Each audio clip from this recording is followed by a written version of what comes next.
Debate. Discusión. Discusión. Análisis y perspectivas desde voces diversas y críticas. Esto es Voces y Política, una producción de Kioscos Socioambientales, Escuela de Ciencias Políticas, Escuela de Estudios Generales y Semanario Universidad.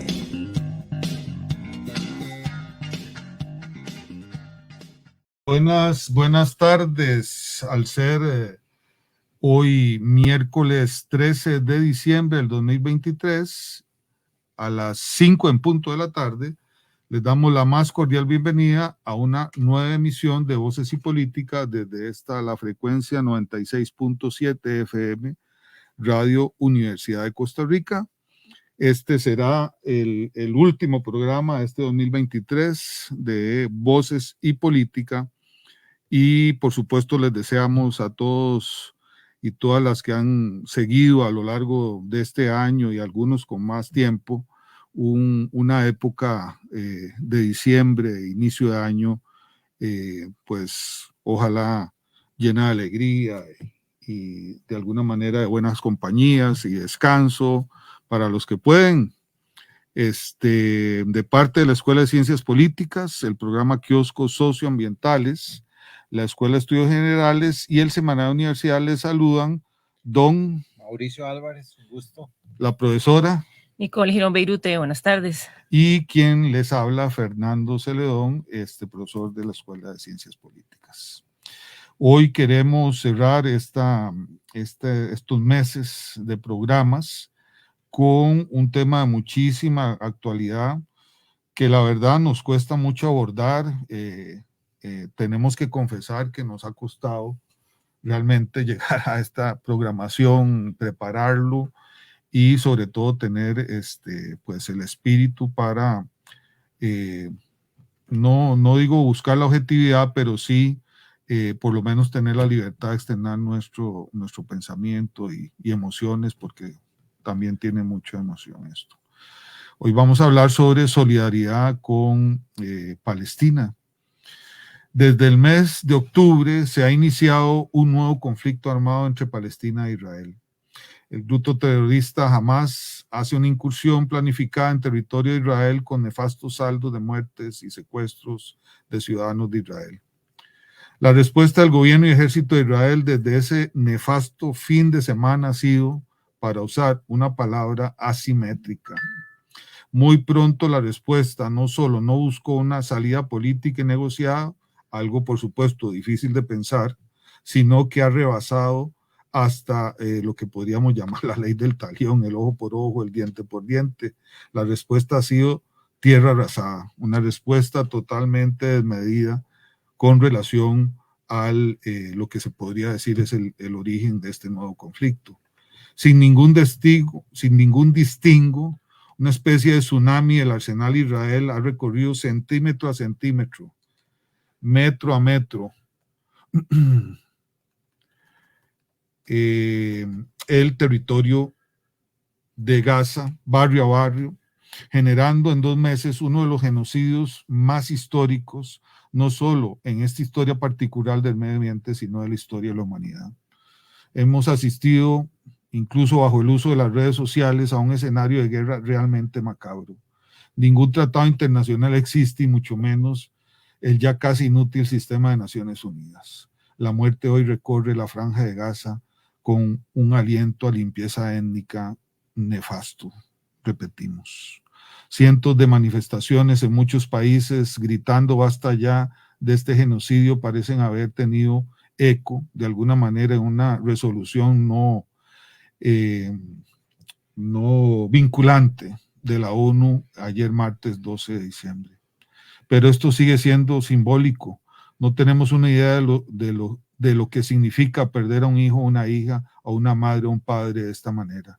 Ver cómo se captura y a justicia sin derechos de ningún tipo a las personas solo por la mera presunción o por su aspecto étnico.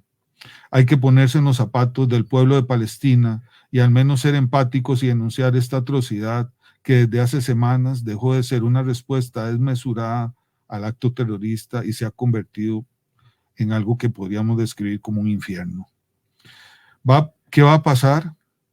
Para algunos analistas, esto es un eslabón más en una cadena de lamentables hechos de muerte entre ambas poblaciones.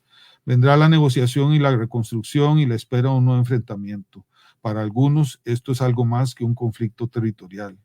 Lo que no dicen los medios de prensa hegemónica es que los pueblos judíos y palestinos han convivido en estos territorios de manera histórica.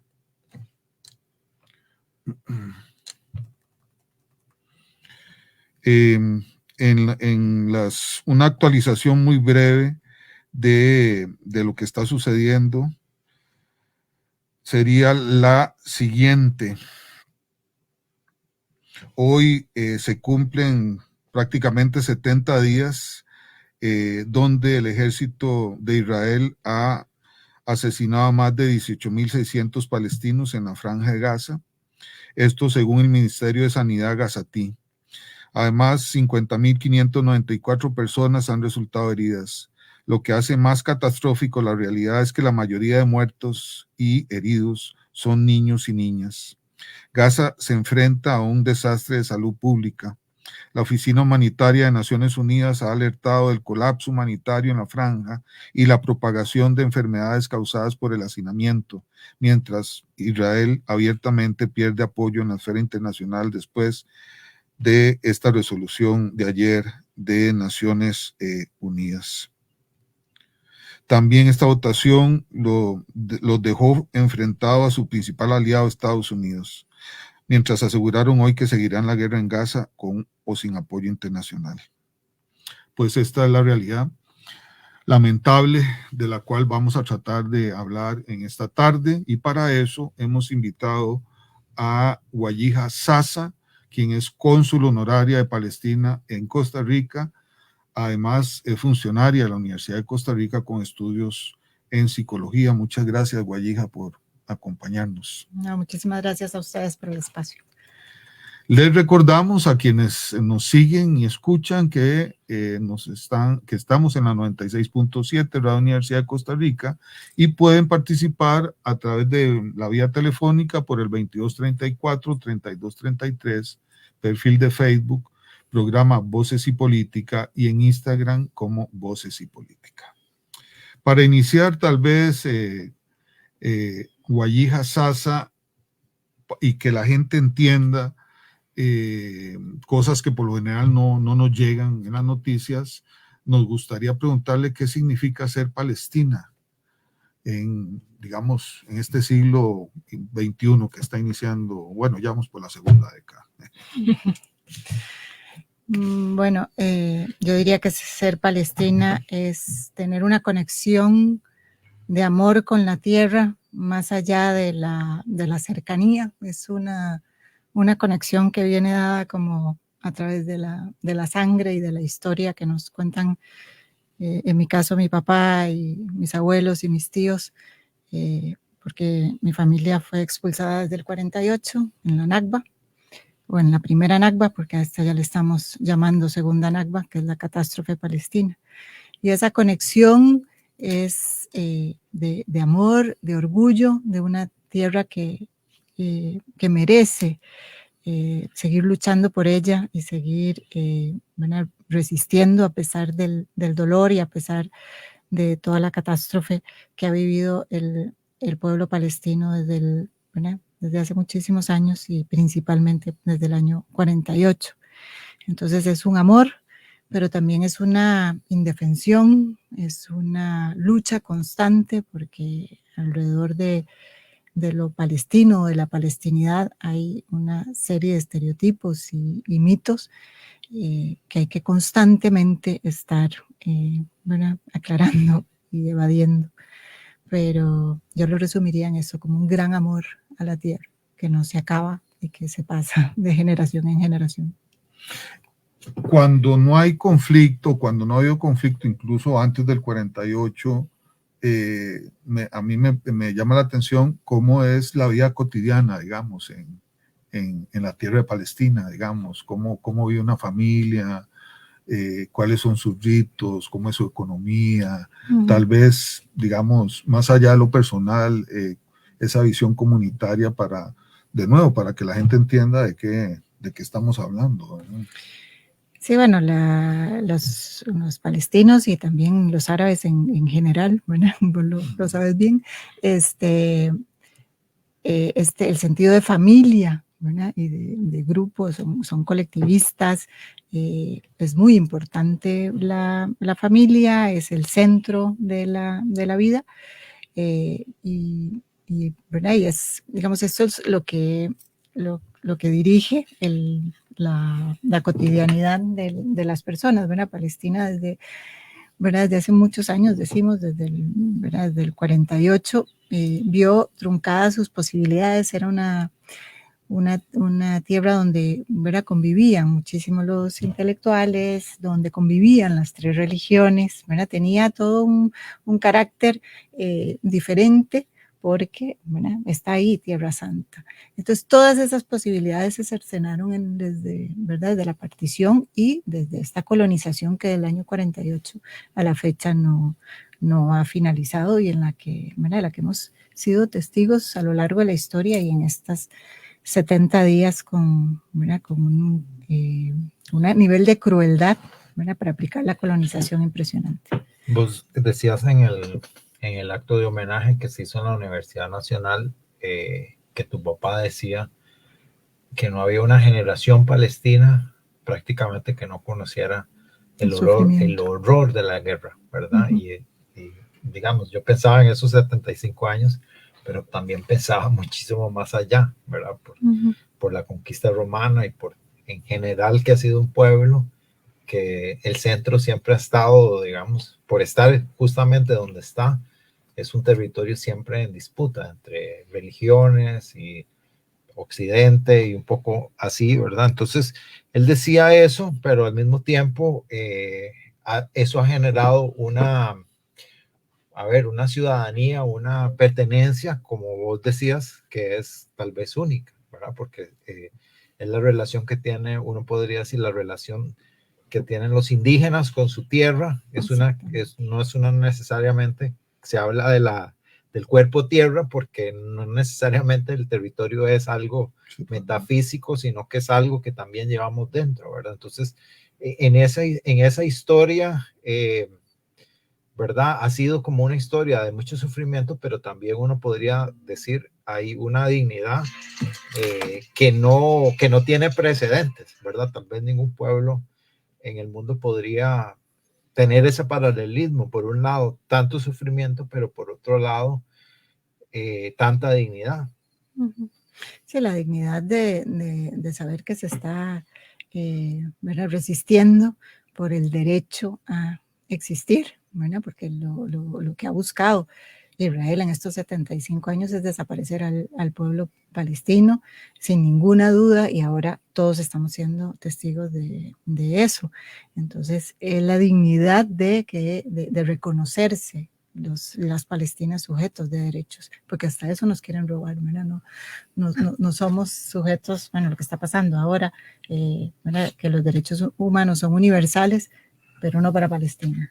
¿verdad? Ahí no se aplica el derecho internacional, y nos lo han dicho de diversas formas, especialmente con el apoyo incondicional que mostraron ¿verdad? En un inicio y hasta bien avanzado el conflicto, la mayoría de las potencias mundiales, ¿verdad? Especialmente Estados Unidos y Alemania, Francia e Inglaterra. ¿Cuáles son los principales desafíos para una cónsul, digamos, del Estado de Palestina de representar hoy, incluso en esta época? No sé, me pregunto si hay alguna especie de red, por ejemplo, con otros representantes. Profesora, ¿usted quiere agregar algo? Sí, quería, antes de esa pregunta que me parece muy interesante, la idea de representación de quiénes, es decir, ¿quién es Palestina? Palestina es un único pueblo, es un pueblo construido desde mucha diversidad cultural, para que nos podamos imaginar justamente la cotidianidad y un poco también quienes se están sumando a analizar esto que está pasando, ¿quién es Palestina? ¿Quién es ese pueblo? Para poder imaginarlo. Y entonces, claro, cuando pensamos en representación, entonces estamos representando a quiénes. Bueno, Palestina en este momento es un territorio ocupado, ¿verdad? Y tiene, digamos, como 4 tipos de población, ¿verdad? Que tienen, ¿verdad? Que todos sufren, como lo decías bien ahora, ¿verdad? Todos han sufrido la ocupación y el impacto, ¿verdad? De la guerra en sus cuerpos y en sus territorios. Pero están, digamos, los palestinos que viven en Cisjordania, que viven bajo ocupación, supuestamente, ¿verdad? Están bajo mandato de la autoridad palestina, pero con una ocupación por encima, ¿verdad? La ocupación militar israelí, y además con la presencia de los colonos, que son estas figuras que actúan con total impunidad frente a la población originaria palestina, ¿verdad? Que les pueden hacer las atrocidades y que no van a ser sujetos de la ley que esté impuesta ahí porque está Israel. Al punto que, ¿verdad?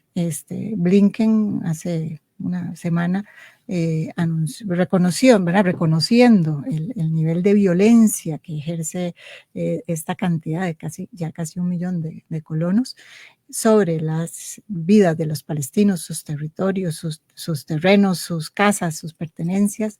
Les está diciendo que hay consecuencias y que no van a poder entrar a Estados Unidos. Eso, digamos que no impacta en la vida del, ¿verdad? En lo que hacen, en los actos que cometen, en las atrocidades, pero sí en el reconocimiento que hay detrás de eso, de su rol para, ¿verdad? Su rol en relación con la limpieza étnica y el desplazamiento. Los palestinos que viven en Gaza, que todos sabemos, en el año 2005, como hay unas elecciones internas en Palestina, elecciones dentro de la ocupación, es que aquí todo lo que está encima de Palestina es la ocupación militar de Israel, entonces no son unas elecciones como las que nosotros podríamos conocer aquí o que vemos en la mayoría de los países, de cualquier país que no esté bajo ocupación, gana esas elecciones Hamás.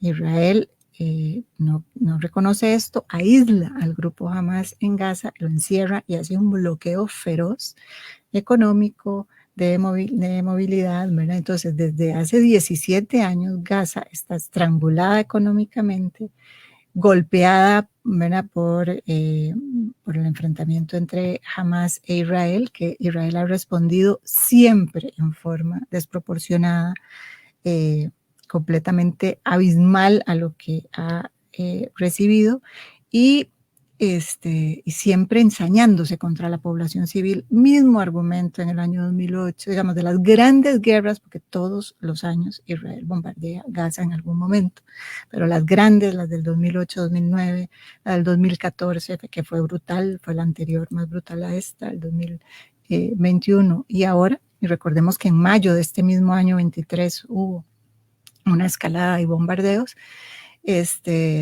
Israel se ensaña con el mismo argumento, ¿verdad? Que va a destruir a Hamás, que Hamás se esconde en los hospitales, en las escuelas, en las mezquitas, en las iglesias, el mismo argumento, no ha cambiado absolutamente nada, y que los palestinos, los niños, las mujeres, etcétera, todas son escudos humanos de Hamás. Entonces sigue el mismo argumento.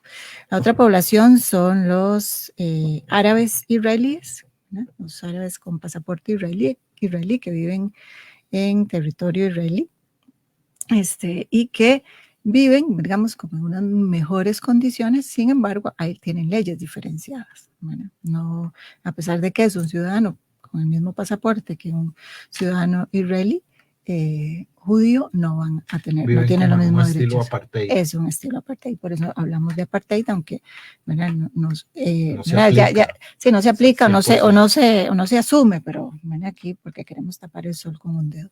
Y la otra población son los miles de refugiados que vienen desplazados y han quedado en Egipto, en Jordania, en Líbano, en Siria, y que viven desde el 48 de refugiados. Palestina en el exilio.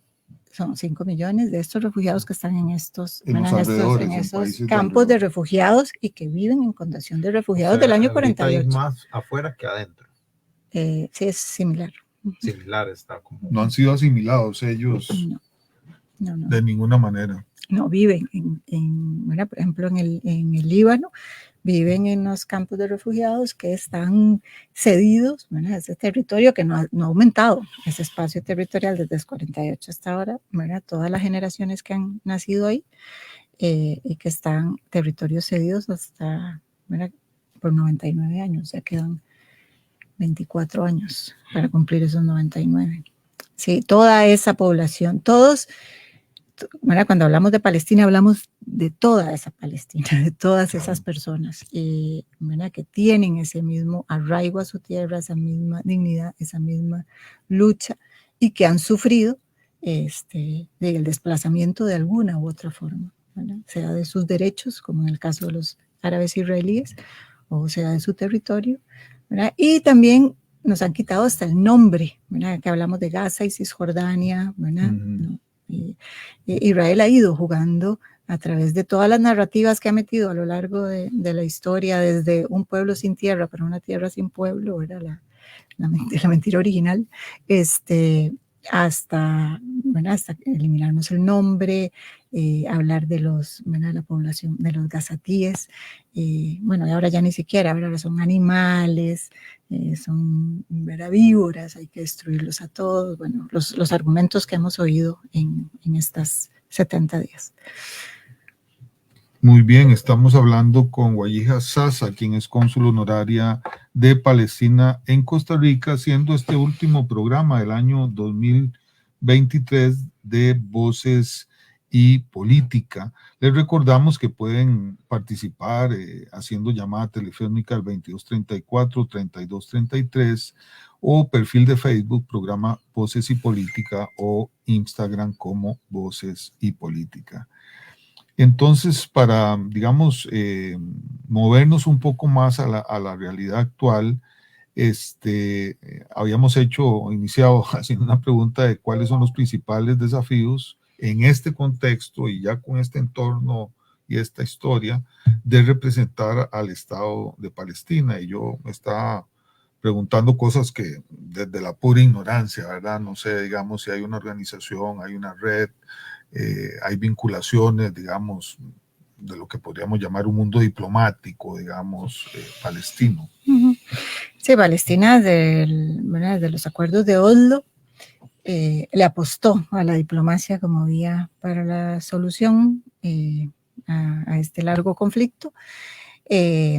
Y bueno, tiene representación en la mayoría de los países, especialmente en los países que le han reconocido y ha trabajado por el reconocimiento, ¿verdad? A pesar de seguir bajo ocupación, un trabajo que implica de muchísima negociación, porque, ¿verdad? El lobby sionista de Israel es enorme, muy poderoso y, ¿verdad? Trata de siempre estar igualando, equiparando a Palestina con terrorismo.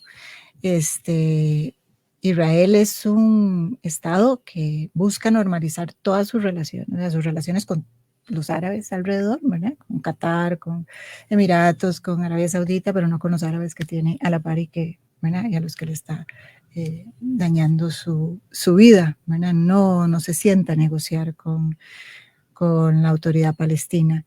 Pareciera que le sirve este ciclo de estar generando conflictos, y este atentado del 7 de octubre, ¿verdad? Le funciona como una justificante dentro de la lógica esta de que tienen derecho a la defensa bajo esa brutalidad y con el aval ya dijimos, de la comunidad internacional.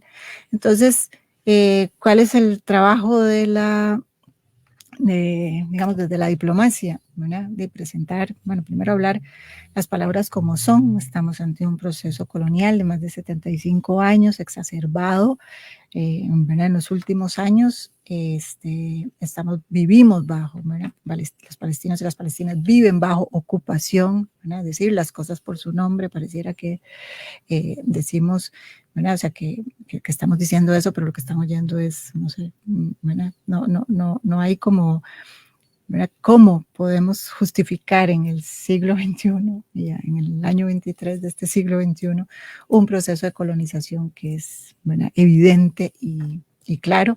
Hablar del apartheid, ¿verdad?, que se impone a la comunidad, hablar de limpieza étnica, creo que ya sería imposible que no habláramos de limpieza étnica desde el 7 de octubre, cuando ha sido evidente, ¿verdad?, porque 8.000 niños, ¿cómo se justifican? 6.000 mujeres, ¿cómo se justifican? Bombardear un hospital, siempre con el argumento no dar pruebas de nada, ensañarse contra las y los periodistas que trabajan ahí, impedir el ingreso de periodistas. Es como Sí, impensable. impedir corredores humanitarios. Impedir corredores humanitarios. Acusar al secretario general de Naciones Unidas, al presidente, ¿verdad? O sea, estar jugando siempre con la narrativa. Ahora, ¿verdad?, siempre han sacado la cantaleta, como les decía aquel que trabajaba en el Alto Comisionado de Derechos Humanos, del antisemitismo, y en realidad aquí no calza, ¿verdad? No es ese el tema. Eso hace que se justifiquen cosas como las que estamos viendo ahora en universidades súper prestigiosas de Estados Unidos, que uno dice, bueno, pero ¿qué es esto? ¿Verdad? Que la gente no se pueda manifestar. Manifestaciones en Harvard, en MIT o en la Universidad de Pensilvania, lideradas por judíos no sionistas, y son condenadas y sus autoridades son llevadas al Senado y cuestionadas de antisemitismo. Es que ya todo perdió todo sentido y toda lógica, ¿verdad? Lo mismo que ha pasado en Alemania también, que sí, con ese fantasma nadie puede decir nada. Pero detrás de eso me imagino que hay lobby, fondos, financiamiento de cosas, etcétera, ¿verdad? Que, sí, eso es una... que incluso puede ser hasta becas, no sé, por decir algo, ¿verdad? Que son especies de escudos, por decir algo, para justificar, como dice usted, cónsul, lo que hacen una vez sí, otra también, y cada vez peor, ¿verdad? Perdón, profesora. No, perdón que no interrumpí, más bien es que lo que estaba pensando también es hasta dónde este es un conflicto que está en las narrativas y en la autoridad de Israel, o es en efecto un conflicto entre las personas, entre los israelitas y los palestinos. Es decir... ¿Otra vez? Tal vez. Sí, lo que quiero saber es, este conflicto, por supuesto, ya ha escalado, ya ha llegado a niveles de, ¿verdad? Pero este conflicto es un conflicto constantemente construido desde el Estado de Israel, digamos, o es un conflicto que también ya entre los israelitas y los palestinos cultural ya no se pueden entender, es decir, las personas que no son representantes de nada, que no son de una élite, que simplemente eventualmente son vecinos. Ellos se pueden entender, o ya a esos niveles tampoco, de la cantidad de lobby, narrativas, años de convencimiento de un conflicto construido en estos niveles, en estas esferas tan poderosas. Es un conflicto, digamos, del lado palestino contra el sionismo, que es esta ideología, ¿verdad?, racista, que trata de homogenizar toda la población del territorio, ¿verdad?, de la Palestina histórica, que una parte le correspondió a Israel, en esa partición arbitraria de homogenizar toda esa población ¿verdad?, con población judía. Entonces es ahí donde hablamos, bueno, ¿y qué van a hacer con la otra población? De desplazarla, aniquilarla, que es lo que estamos viendo ahora. Entonces no es un conflicto, ¿verdad?, no es un conflicto contra los israelíes, sino contra la política de ocupación, contra la ocupación, contra la limpieza étnica, contra el desplazamiento. Pero quiero decir, es las personas vecinas ya lo han asumido como... O sea, es que, digamos, ya no hay salida. El vecino es, bueno, digamos, no sé cómo sería el vecino, si el vecino es el colono, que puede hacer conmigo lo que me da la gana, bueno, lo que se está pidiendo es que los colonos se vayan, bueno, dejen el territorio. Hay una lectura también en este acto que por demás fue la cosa más digna y amorosa en la que yo había estado. Digamos, si tus palabras fueron una cosa de otro mundo, yo las leo y vuelvo a llorar, porque en realidad fue muy bonito, reivindicar al doctor Sasa en medio de de un lobby sionista para no hacerlo, ¿verdad? Fue una cosa muy... él decía, ¿verdad? Vos él a través tuyo decía que muchas generaciones de judíos y de palestinos convivieron. Exacto, Y a eso me iban refería y un poco. vivían hacían, cuando la sinagoga estaba mal, unos se iban para al templo y se intercambiaban templos, iban unos a las fiestas de los otros, o sea, realmente no era una convivencia, o sea, fue cuando empezó el colonialismo y la ocupación, que la relación, como cualquier vecino, cualquier, ¿verdad? Que se te mete a, ¿verdad? Que cruza la cerca y la cruza acá año con año, porque hasta eso, ¿verdad? Los mapas no hay un mapa de Palestina, o no hay un mapa, mejor dicho, de Israel. Israel siempre está corriendo la cerca. Decían un foro que me mandaste vos, de especialistas argentinos, decía prácticamente cuando usted llega a Israel, a usted le dan un mapa turístico y usted nunca sabe dónde es el límite de Israel, porque los límites siempre son límites de un colonialismo expansivo, ¿verdad? Entonces el límite de hoy no va a ser el límite que está. Entonces realmente la convivencia ha sido buena, por tanto, porque hay palestinos dentro de Israel con pasaporte israelí. O sea, uno no podría decir que es totalmente divorciado, pero cuando uno ve, ¿verdad? La agresividad y todo, uno generalmente dice, hey, eso todo va a sumar.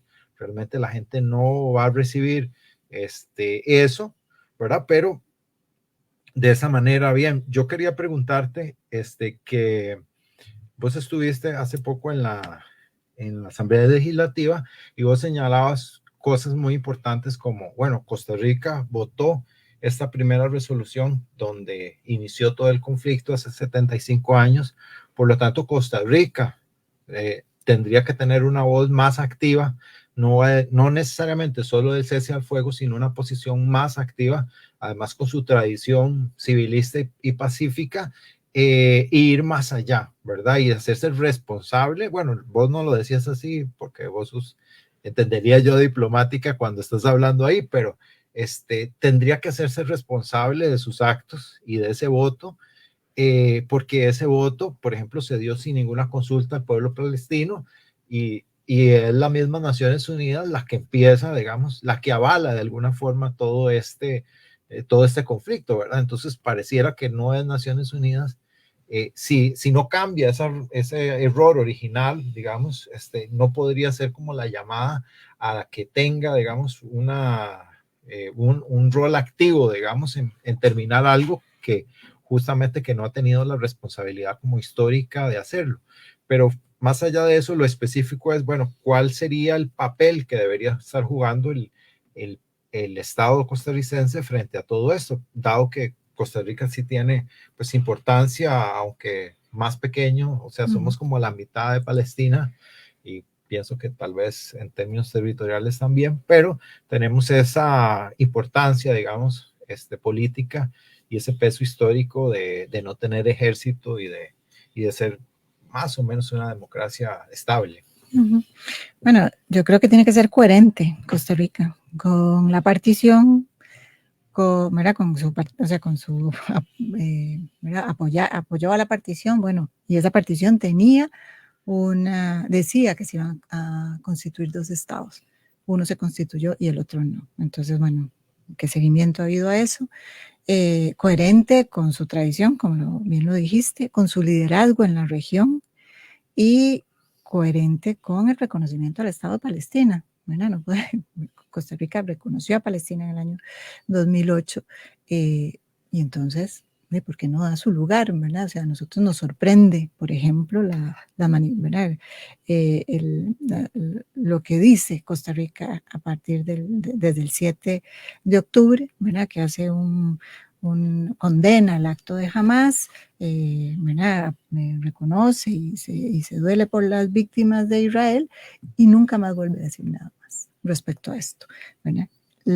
A mí me gusta más la Costa Rica que vota en Naciones Unidas que digamos, la La que del se manifiesta. 48. No, La del la 2008. de ahorita, la que vota, la que votó ya, a favor del cese al La fuego. que no se queda Y en la no, sombra. sí, y no, ¿verdad? Y no aquí, que no hay como un llamado, porque yo sé que, ¿verdad? Y todos sabemos, Costa Rica tiene una relación y una tradición de amistad con Israel, pero eso no quita poder señalar las cosas como son. ¿Por qué nos tenemos que someter? Y aquí hablo como costarricense, ¿verdad? ¿Por qué nos tenemos que someter a la narrativa única que nos quieren imponer de que, ¿verdad?, apoyar o llamar la atención o ¿verdad?, censurar la forma en que Israel ha respondido y el genocidio que está cometiendo? Porque eso va a ser antisemita, o porque va a ser eso, ser antijudío, ¿no? Eso es ser humano, ser coherente, ¿verdad?, y estar comprometido con el derecho internacional, que es lo que es Costa Rica. Entonces, eso es lo que se esperaría.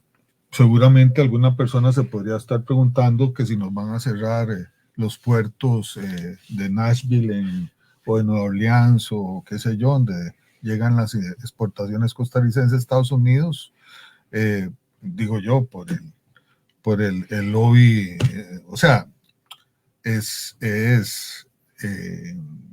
alguna manera forzar muchísimo, digamos, un discurso, una narrativa hegemónica a actos concretos que signifiquen tener una posición, ¿verdad?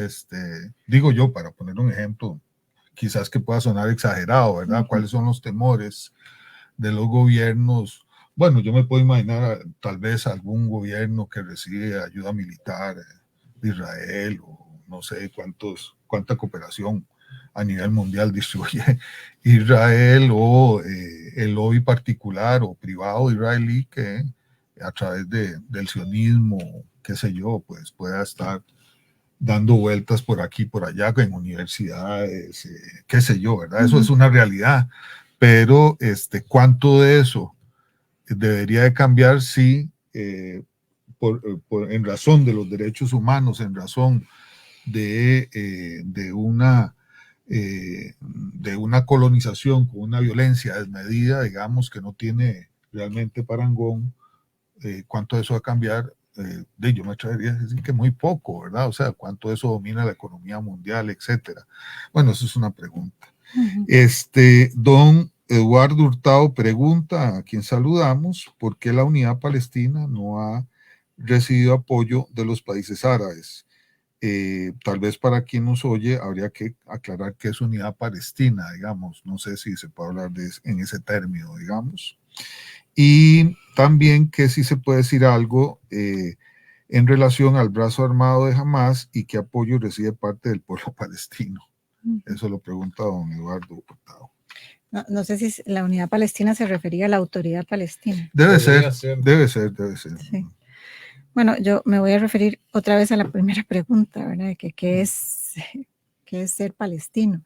Y también ya dije, digamos, como lo positivo, pero también todo es en difícil. Él ¿sí? lo liga al tema de si hay una especie de gran liga árabe, ¿verdad? Sí. Medio Oriente. No, que quiero decir que es en difícil porque uno supondría que a los y los palestinos, quienes deberían apoyarlos, serían principalmente los árabes, pero no se diferencian en nada de las grandes potencias, los líderes del mundo árabe, exactamente, que han hecho sus manifestaciones pero sabemos que podrían hacer mucho más. Entonces, no han apoyado por un algo, ¿verdad?, que está más allá, no sé qué es lo que está en juego, obviamente dinero, obviamente poder, que es lo que siempre hay detrás de esto. Lo que menos importa son las vidas de las personas. El lobby sionista es un lobby muy fuerte, ¿verdad? La Hasbara, que se llama, que es el lobby que hace Israel fuera de su territorio, ¿verdad?, permea todas las áreas, la cultura, la educación, ¿verdad?, la presión política. Tienen en los grupos sionistas a embajadores de este lobby por doquier, ¿verdad? Aquí lo hemos visto muchísimas veces. Mi papá encabezó no sé cuántas veces en diferentes momentos la lista negra de la embajada de Israel, o mi mamá, que es una costarricense, porque hizo su tesis grado con, ¿verdad? No sé, Temas de poetas Palestina. poetas y no sé qué del mundo árabe en general, porque no eran solo palestinos. Entonces esa incursión o cuando, ¿verdad? Alguno de los, ¿verdad? Esa incursión ¿verdad? De meterse en la vida de las personas y señalar si eso está bien o está mal, ¿verdad? Que lo hacen alrededor de todo el mundo. Pero principalmente es generar esa idea de que estamos siendo como la Europa nazi, ¿verdad? O sea, es cargarnos de esa cuestión cada vez que nos cuestionan si eso que estamos haciendo sea un homenaje a un hombre que murió hace 9 meses, ¿verdad? Una celebración de un día internacional que impuso, una lectura de poesía, o sea, que esas cosas que no tendrían ninguna repercusión y que hay todo un movimiento para boicotear y para que no se lleven a cabo, si eso, ¿por qué le genera miedo a una institución pública como la Universidad Nacional? ¿Por qué decide cancelarlo? ¿Bajo qué premisa? ¿Qué es lo que les van a quitar? ¿O es este imaginario de convertirnos en la Alemania de los años 40? ¿Verdad? Creo que ese es el juego, ¿verdad? Como si estuviéramos participando de eso. No estamos participando de eso, pero estamos participando con el silencio y con someternos a eso, a algo muy similar con el pueblo palestino. Entonces, así como nos preguntamos nosotros ahora, ¿qué estaba haciendo la gente en los 40 permitiendo eso? Van a decir lo mismo de nosotros dentro de 30, 40 años. ¿Cómo permitieron, ¿verdad? Con más recursos? Porque ahora tenemos las redes, tenemos muchas más cosas para dejarse. Y en ese momento no teníamos los derechos humanos. Ahora entendemos que todas las personas somos sujetos de derecho por el simple hecho de ser personas, pero con los palestinos no. Entonces, siempre todo es en difícil, ¿verdad? Todo es él hacía otra pregunta. Sobre Hamas, el apoyo. El apoyo a Hamas. Bueno, también eso, la otra parte difícil es entender que no, ¿verdad? Que hay ¿verdad? Se vive bajo ocupación, entonces no es como, eligieron al gobierno, eligieron a los terroristas. Jamás es un grupo que, ¿verdad? Que sí tenía un brazo armado, se mete al terreno de la política, se lanza en unas elecciones, gana y su parte política se la anulan las grandes potencias. Lo declaran terrorista, lo encierran ahí. Entonces no hay una posibilidad de que jamás entre al juego político. ¿Y qué le vamos a pedir a una población que vive bajo ocupación, que tiene que luchar para poder llegar a su trabajo, para poder llegar a su escuela, que vive angustiada y traumatizada por las agresiones de los colonos, o por si va a entrar la comida, si voy a poder salir al tratamiento, ¿verdad? No, ¿verdad? Quisiéramos como que tuvieran las mismas posibilidades de elección de nosotros, que también hacemos lo que hacemos los diferentes países a quien ha elegido. Entonces, como que los palestinos tienen que elegir bien y tienen que, ¿verdad? Les exigimos una serie de cosas que, ¿verdad? Obviando que están bajo ocupación. Y la otra cuestión es que la búsqueda, la solución de los dos estados, que es la búsqueda de la autoridad palestina, digamos, la que ha venido negociando desde los 90, ya incluso una parte de Hamas, ¿verdad? Ya digamos como el brazo más político, menos armado, reconoce las fronteras del 67 como las fronteras para un territorio palestino. Entonces, ya incluso como seguir diciendo que jamás lo que busca es la desaparición de Israel, ese argumento tampoco es válido ya. No sé, me da, la verdad sí me da algo volver a este tema, pero cuando aquí se habla del mundo árabe o de los países árabes también, me parece que se pierde la perspectiva de la heterogeneidad, de la atomización, de cómo se asumen diferentes, no sé si la misma religión, pero diferentes formas de asumir la religión, cuál es el grupo que está hoy gobernando en Irán o en Irak, o la élite que está en Emiratos Árabes o en Qatar, en fin, Egipto, o el norte africano árabe. Entonces la gente piensa, ¿verdad? Bueno, está todo este mensaje, ¿verdad?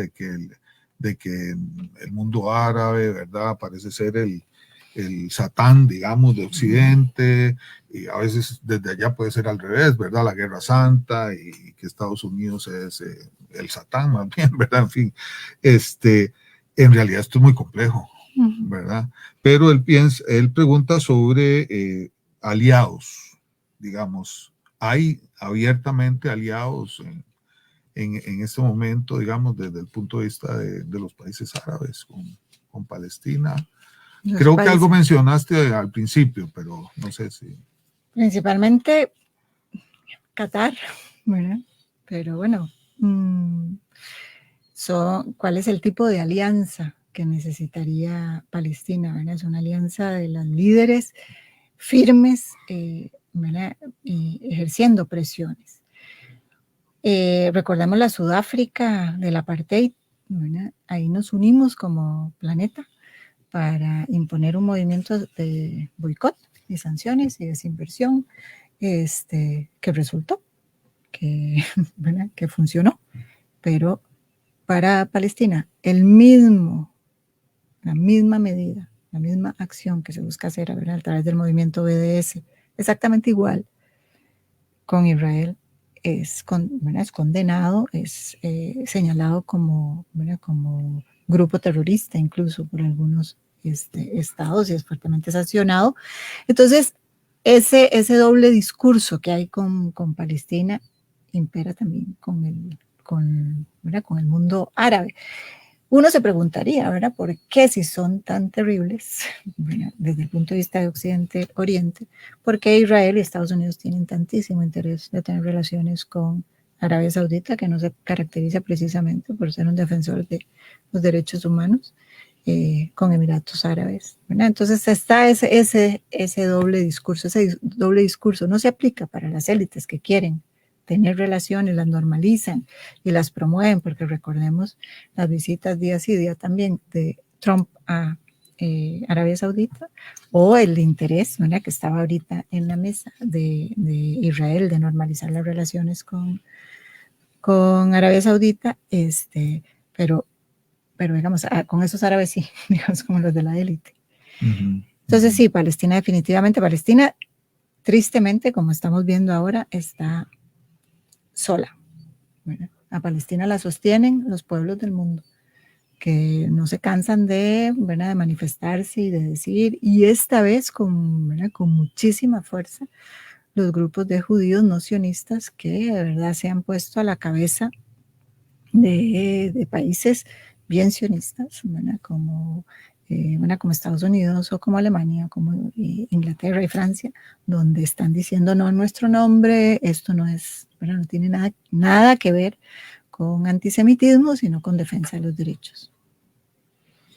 También tenemos una pregunta que tiene algunos datos históricos de don Luis Leiva. Gracias, don Luis, por los saludos. Dice que la región de Palestina fue la antigua patria de Judea. Yo no sé si esto es así. Que entre los años 132 y 135, me imagino que después de Cristo, tuvo una rebelión que se llama Bar Kokhba. Y entonces, bueno, esto lo menciona porque dice que, bueno, que de ahí fueron expulsados los judíos, digamos, y que regresaron en el 48 con la constitución del Estado de Israel. Esto no sé si querés mencionar algo de esto. Lo que quisiera mencionar es que los judíos, ¿verdad? De diferentes nacionalidades vivían en los diferentes países árabes y convivían, ¿verdad? Había palestinos judíos, había sirios judíos, había, ¿verdad? Libaneses judíos que convivían. Los que llegan en el 48 son los judíos europeos que Europa no protegió. Saliendo de la Segunda Guerra Mundial. Y que les prometen un territorio. Israel que está cometiendo este genocidio no es el Israel bíblico, ¿verdad? Es un Israel moderno que nace hace 75 años en una partición que no respetó, y desde entonces lo que viene es un proceso de colonización con la subsiguiente limpieza étnica de las y los palestinos, y que en estos 70 días se ha exacerbado a niveles inimaginables, apocalípticos e infernales, como lo dijiste ahora. Hay una imagen que vos dabas, creo que era en la comparecencia o en la conferencia después de prensa que se armó. Vos decías que en todas las casas, por lo menos de Costa Rica y del mundo cristiano, hay una postal que se llama Pasito, ¿verdad? Que ahí está la figura de una familia palestina histórica, ¿verdad? En su pesebre y con sus animales y esto que lo otro. Pero eso, digamos, esa imagen que tenemos, que vamos además que va a ser el centro de nuestras fiestas ahora, yo me la imaginaba ahora, totalmente ensangrentada, ¿verdad? Con los animales muertos, con unos niños muertos y pastores, con la familia desagregada, unos en el Líbano, otros.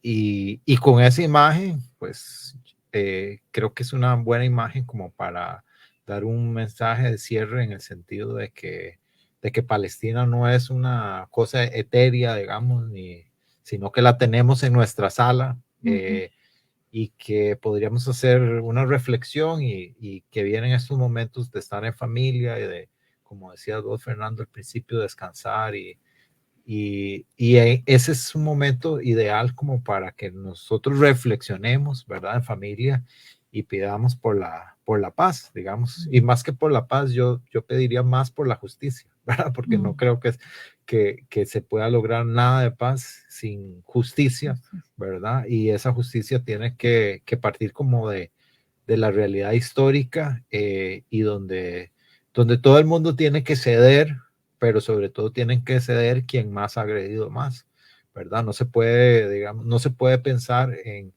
que una negociación exitosa parta de que pierdan más los que han perdido más, ¿verdad? Tiene que partir del quien ha ejercido más fuerza, más violencia, va a tener que poner sus barbas en remojo porque, digamos, nunca va a tener paz. De hecho, si no tiene. Entonces, tal vez un mensaje alrededor de eso, que nos retiramos a... La profesora Sí, Nicole quiere agregar algo a eso que está diciendo, que sí, es muy importante. ¿Sí? Gracias, sí, me parece que es una invitación súper linda, y yo invitaría, para que haya justicia, tiene que haber memoria. Invitaría también a las familias a releer un poco, ¿verdad? Para liberarnos de ese colonialismo tenemos que releer y buscar otros espacios desde donde vamos a analizar y a donde vamos a conversar. Entonces, si nos quedamos de las narrativas oficiales, tenemos que saber que estamos desde una narrativa que lo que está buscando es perpetuar un conflicto. Si nosotros, desde un ejercicio de una universidad pública autónoma y humanística, quiere hacer un cambio, requiere releer la historia. Vuelva a acérquese de nuevo, haga la pausa antes de decir que sí Palestina, y que sí, haga la pausa, lea. Vuélvase, recuente en esa memoria y vuelva a entender ese conflicto. Vuelva a repensarlo, reencuádrelo, para que cuando empezamos a pensar en justicia, claro, desde la memoria, y no hay verdad y justicia si no hay memoria. Y para eso, entonces, la invitación de leer y de volver a entendernos. Ese colonialismo que vive Palestina, también lo vimos, claro, en estos momentos es una cosa terrible, ¿verdad? No quiero compararlo necesariamente, pero América Latina lo ha vivido también. Ese genocidio, esa necesidad moderna del racismo ¿verdad? Y es una tarea pendiente que nosotros, y el paso 1 es volverle a darle condición de sujeto a todas las personas. Pero para poder hacer eso, requerimos buscar otros lugares desde donde ver, analizar, leer, conversar. Esos son lugares epistemológicos, y por eso es lindo que la universidad esté dando la oportunidad de conversemos de esto, para que nos podamos entender en otros términos que no sean la violencia y la perpetuación de discursos hegemónicos, violentos y odio.